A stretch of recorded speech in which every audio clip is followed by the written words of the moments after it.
आज फिर से मार्केट ने गैप अप ओपनिंग दिया और जो पॉइंट ऑफ इनवैलिडेशन कल को मैंने दिया था 24,050 उसके ऊपर ही खुला। इससे अच्छा ये हुआ कि कल के एनालिसिस के आधार पर कोई भी ट्रैप नहीं होगा, क्योंकि ये क्लियरली मैंने मेंशन किया हुआ था। अगर यहीं पर मार्केट रेजिस्टेंस लेता तो फिर ये नीचे की ओर 5 सबवेव स्ट्रक्चर बनाता, लेकिन जब मार्केट ने 24,050 के ऊपर ओपन किया और फाइनली क्लोजिंग उसके ऊपर ही रहा, इसका मतलब ये है स्मॉलर फ्रैक्टल काउंट्स में हमें फिर से झांकना होगा और उसको मॉडिफाई करना होगा according to the price movement, क्योंकि मार्केट इज द बॉस और बॉस के हिसाब से हमें अपने आप को एडजस्ट करना पड़ेगा। तो आज 5 मिनट और 30 मिनट चार्ट पर एनालिसिस करके देखेंगे और ज़रूरी एडजस्टमेंट करेंगे। और लगता तो यही है कि मार्केट अभी 23,784 की ओर आने में इंटरेस्टेड नहीं है, बल्कि मार्केट 24,261 और 24,500 एंड 24,600 की ओर पहले जाना चाहता है। तो वीडियो को अंत तक देखना सुनिश्चित करें। चलिए चलते हैं 30 मिनट चार्ट पर पहले देखते हैं। और सबसे पहले मैं ये बात बता दूं कि जब तक निफ्टी 25,000 के ऊपर में क्लोज नहीं करता है, सस्टेन नहीं करता है, तो बेहतर है ये मान के चलना कि अभी हम लोग वेव 4C में हैं। 4B कंप्लीट हुआ है 5 जनवरी 2026 को। इसके बाद से 4C चल रहा है, जिसमें minute wave 1, minute wave 2, minute wave 3 and minute wave 4 यहाँ दिख रहा है आपको जो चल रहा है अभी, और फिर नीचे माइन्यूट वेव 5 आएगा। ये मैंने डबल इसलिए लिखा है ताकि ये दिखाई पड़े। माइन्यूट वेव 1 को इस तरह भी लिख सकते हैं और इस तरह भी, ये बाय डिफ़ॉल्ट आता है, इसको टाइप ऐसे नहीं कर सकते हैं, इसलिए मैंने इस तरह से टाइप किया। ये दोनों तरीके से लिखा जा सकता है। तो माइन्यूट वेव 3 इज कंप्लीट और ये कंप्लीट हुआ है 2 अप्रैल 2026 को। इसके बाद माइन्यूट वेव 4 चल रहा है, जिसमें इंटरनल स्ट्रक्चर होगा ए, बी और सी। ए कंप्लीट हुआ 21 अप्रैल को और इसने हाई बनाया 24,601.70। इसके बाद ये बी नीचे की ओर आया और ये एक ट्रायंगल बना A B C D E, और इसने देखिए यहाँ पर जो लो बना 11 जून को, उसके जस्ट पहले आपको एग्जैक्टली ये 23,070.15 का लो बना। फिर 11 जून से ऊपर की ओर अपमूव आना शुरू हुआ। ये अपमूव वेव सी के कारण है। वेव सी जहां कहीं भी रहे वो 5 सबवेव स्ट्रक्चर होता है। तो 5 सबवेव स्ट्रक्चर में देखिए क्या क्या हमें यहां पर दिख रहा है। ये 1 2 3, एक मिनट और इसको इस तरह से करेंगे तो पता चलेगा 3। ये जो स्ट्रक्चर यहाँ पर, यहाँ बहुत सारा आपको मार्क्स दिख रहा होगा, स्मॉलर फ्रैक्टल में कन्वर्ट करेंगे तो पता चलेगा ये वेव 4 है। वेव 4 में कंफ्यूजन हो रहा है और जिसके कारण हमें लग रहा था कि वेव 4 का जो है इंटरनल स्ट्रक्चर कंप्लीट नहीं हुआ है, तो नीचे आना चाहिए 23,784 की ओर। लेकिन 2 दिन मार्केट ने हमारे अगेंस्ट मूव किया, तो अब इसमें थोड़ा सा चेंज करना होगा, क्योंकि ये लग रहा है कि वेव 4 कंप्लीट हो चुका है और वेव 5 चल रहा है जो मार्केट को ऊपर की ओर ले जा रहा है। और मैंने इसको आपको दिखाई दे इस तरह ऐसे कलर कर दिया। ए बी कंप्लीट, सी चल रहा है, सी का 1 2 3 4 कंप्लीट, 5 चल रहा है ऊपर की ओर, जो मार्केट को इस ए के लेवल तक यानी 24,600 तक ले जाने में सक्षम होगा। 24,500 से लेकर 24,600 तक मार्केट को जाना चाहिए इस वेव 4 के सी को कंप्लीट करने के लिए। और जैसे ये कंप्लीट होगा तो फिर इसको नीचे की ओर आना चाहिए वेव 5 के लिए, और वेव 5 फिर इस तरह से 5 सब वेव स्ट्रक्चर होगा। और ये जब कंप्लीट होगा ये सब, तो 4C कंप्लीट होगा जिसका लेवल जो है 22,000 की ओर होना चाहिए। अगर हमारा ये 1 2 3 4 5 वाला जो काउंट है वे 4C के रूप में ये सही है।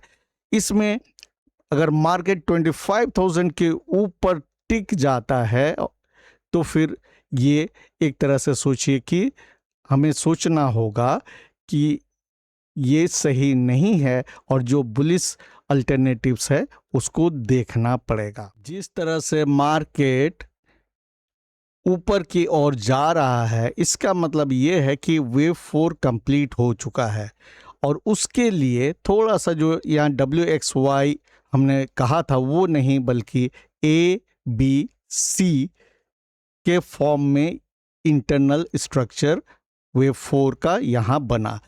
और इस A में देखिए ABC, ये फिर ऊपर ABC, ये B बना और C। तो यहाँ पर ये वेव 4 एक फ्लैट करेक्शन है अपने आप में, और इसको मिटा देता हूँ। यहाँ से ऊपर जो जा रहा है ये वेव 5 है, सब अभी मिटा देता हूँ। देखिए अब ये आपको क्लियर होगा। ये जो है A कंप्लीट है यहाँ पर, ये B और ये C। इस C में जो छोटे स्ट्रक्चर है 1 2 3 4 5 वो 5 मिनट चार्ट में आपको क्लियर हो जाएंगे। इसका मतलब ये है कि ये जो लो है 23,829.20, उसके बाद से ये वेव 5 ऊपर की ओर जा रहा है। वीकेंड में इसको और देखेंगे, इसमें वेव 5 है तो ये 5 सबवेव स्ट्रक्चर होगा, और 5 सबवेव स्ट्रक्चर है तो वो फिर 1 2 3 4 5 ऐसे बनाएगा, जो कि एक इम्पल्स भी हो सकता है या फिर डायगोनल भी हो सकता है। इस पर हमने बहुत बार बात की हुई है।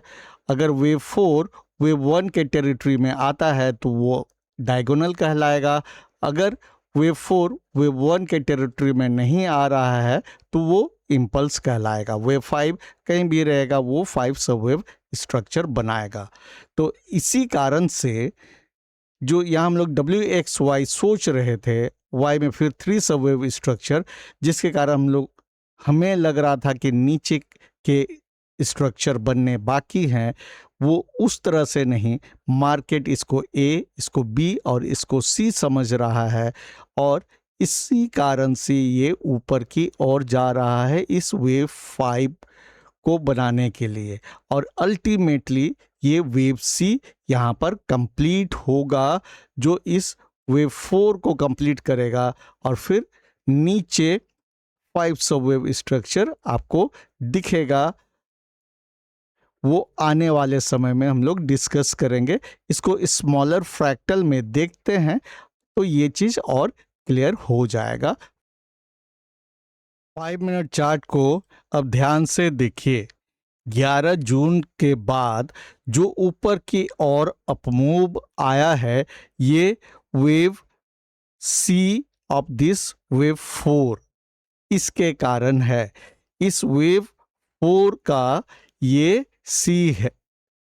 तो यहां देखिए इस C में 5 सबवेव स्ट्रक्चर हमें देखने हैं। 1 2 3 4 एंड 5। 4 में जो कन्फ्यूजन हो रहा था उसको मैंने आपको 30 मिनट चार्ट में बताया। उसके स्मॉलर फ्रैक्टल को देखिए, ये ए है, इस यहाँ से शुरू हुआ, ये इस तरह से ABC करके ए बना, फिर ये बी में 3 सबवेव स्ट्रक्चर है, फिर इस सी में 5 सबवेव, 1 2 3 4 एंड 5 एलोंगेटेड है, थोड़ा सा एंडिंग डायगोनल बनाया, जिसके कारण कन्फ्यूजन यहाँ पर हो रहा था। तो यहाँ फिर आप देखिए ये सी कंप्लीट हुआ तो ये वेव 4 कंप्लीट हुआ इस जगह में, स्मॉलर वेव 4। अब ये वेव 5 चल रहा है, जिसके कारण से आपको यहाँ से ये 30 जून के बाद जो अपमूव आया, जहाँ हम लोग सोच रहे थे और नीचे जाएगा, यहाँ ऊपर गया, फिर आज भी गैप अप करके ऊपर ही सस्टेन हुआ। तो इस तरह से मार्केट पहले 24,600 की ओर जाना चाहता है। तो अभी हमें देखना क्या है कि इम्पॉर्टेंट साइकोलॉजिकल रेजिस्टेंस लेवल है 24,200 का, उसके बाद 24,500 का। ये राउंड नंबर है, साइकोलॉजिकल नंबर भी बोलते हैं, बहुत लोग इस पर ट्रेड भी करते हैं। तो आप इसको ध्यान में रखिएगा और स्मॉलर फ्रैक्टल्स को वीकेंड में और देखेंगे जब क्लैरिटी और आएगा। तो अभी नहीं लगता है कि 23,784 की ओर मार्केट को तुरंत आना है। ये पहले 24,600 की ओर जाने की सोच रहा है इस वेव 5 के कारण। तो ये एडजस्टमेंट हमने यहाँ किया, वेव 4 के काउंट को फिर से दोहराया हमने, और यहाँ देखिए कि ये एक एक्सपेंडेड फ्लैट है। क्यों? क्योंकि ये वेव बी इस वेव ए के शुरू से ऊपर की ओर बढ़ा हुआ है। फ्लैट है क्योंकि यहाँ पर आपको 3 सबवेव स्ट्रक्चर ए में है। जब भी ए में 3 सबवेव स्ट्रक्चर होगा तो वो फ्लैट करेक्शन होगा। ए में 5 सबवेव स्ट्रक्चर अगर होगा तो वो जिगजैग होगा। बी अगर ए के शुरुआत से ऊपर चला जाए तो एक्सपेंडेड बोलेंगे उसको, और यहाँ देखिए सी इस ए के आसपास में पहुंचा लगभग, और यहीं से ये वापस घूम गया। यहाँ एक हिंट था, ये इस तरह से, इसको थोड़ा सा बड़ा करता हूँ ताकि दिखे आपको, ये लोअर लो और यहाँ पर हायर लो बना था एट द सेम टाइम। तो ये regular bullish divergence 5 minute chart में यहाँ बना और 30 जून को ये कंप्लीट हुआ और इसके बाद ये ऊपर की ओर गया। तो ये एक हिंट था, लेकिन कभी कभी ऐसा होता है कि डाइवर्जेंस बनने के बाद वो टूट भी जाता है, तो श्योर नहीं हो पा रहे थे और यहाँ थोड़ा सा कम्प्लेक्स था। लेकिन अभी तो ये लग रहा है कि 24,200 का जो रेजिस्टेंस है, यहाँ कंसोलिडेशन हो सकता है, क्योंकि यहाँ हालांकि बहुत क्लियरिटी नहीं है। ये हायर हाई बना, एट द सेम टाइम यहाँ ये अगर बहुत सही से देखेंगे ये भी हायर हाई ही है। अगर ये लोअर हाई होता तो ये सोचते कि यहाँ कुछ करेक्शन आ सकता है, लेकिन चूंकि ये इम्पॉर्टेंट साइकोलॉजिकल लेवल के पास जाके टकराया और इसने यहाँ थोड़ा सा करेक्शन दिया, तो यहाँ कंसोलिडेशन की उम्मीद कर सकते हैं। यहाँ पर कंसोलिडेट करे और अगर इसके ऊपर ब्रेकआउट करने में सक्षम होता है तो फिर 24,500 की ओर मार्केट जाएगा। तो यहाँ पर होशियार रहना है, देख लेना है मार्केट में जिस तरह के मूवमेंट्स आ रहे हैं, बिना चार्ट को देखे हुए ट्रेड नहीं करना है और अपना रिस्क मैनेज जरूर कीजिएगा। Without risk management never trade. तो आज के लिए इतना ही। Keep learning and stay safe.